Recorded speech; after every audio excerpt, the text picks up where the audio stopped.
Hi, my name is Mimi Treadway. I'm Renee Wisner's mother. Renee lived with us after an accident in 2014, and within that 10-year period, Renee was a complete quadriplegic. She could move her head, and she could speak, and she was intelligent, but she could not move her body.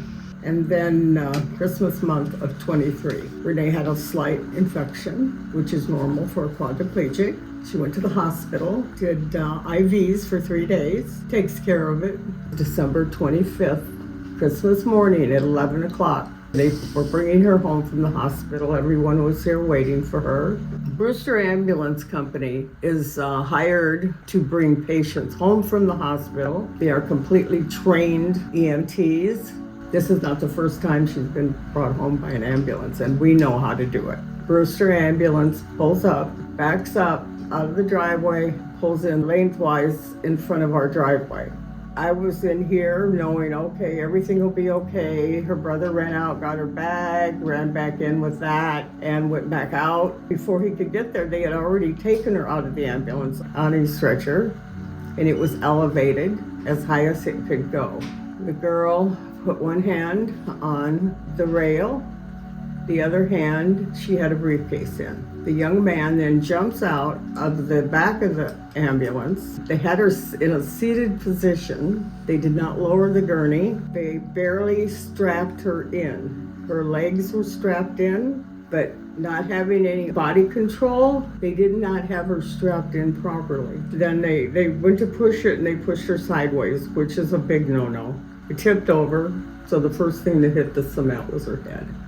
Brewster didn't know what to do. So they had called another ambulance to come to help take her back to the hospital. She's crying, asking me to never let them drop her again. Please don't let them drop me. Please don't let them drop me again. They got her back on the gurney, put her in the other ambulance, and took her back to the North Collier Hospital.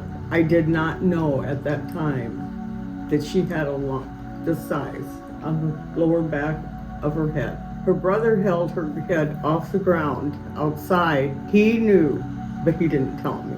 So they got her in there, started to vomit. I knew, concussion. And they took her in for a CAT scan or an MRI to see what they needed to do. You can do some CT scanning. Please help me. Yes, ma'am. My head hurt. I was so bad. My head was on fire. The doctor came back and said, she's starting to bleed. Her brain is starting to bleed out.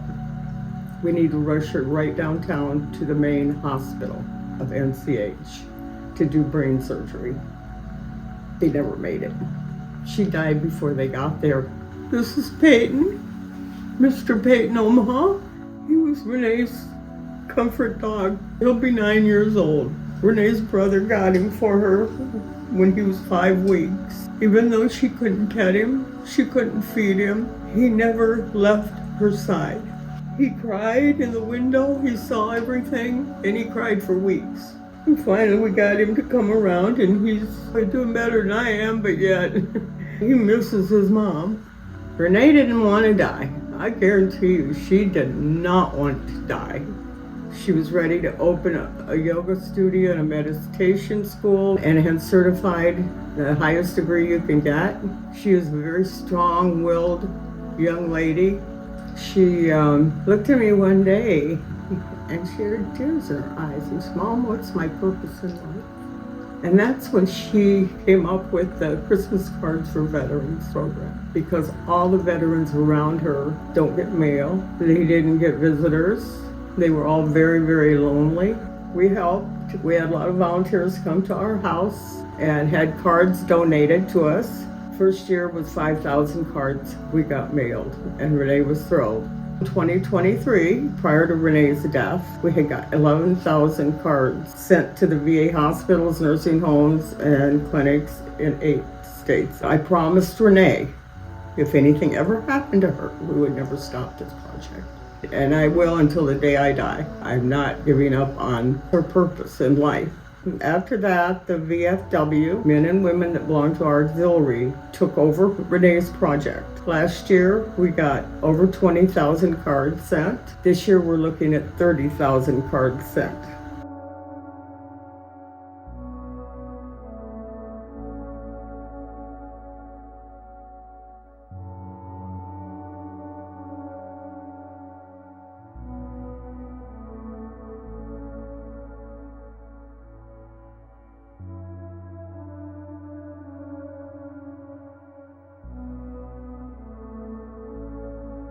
Oh, well, we went through all of our savings. We're at the point now where daughter has an accident and she was paying half of our mortgage here. I mean, when she died, it just ended. And we went to the bank and told them our hard luck story because they weren't too interested.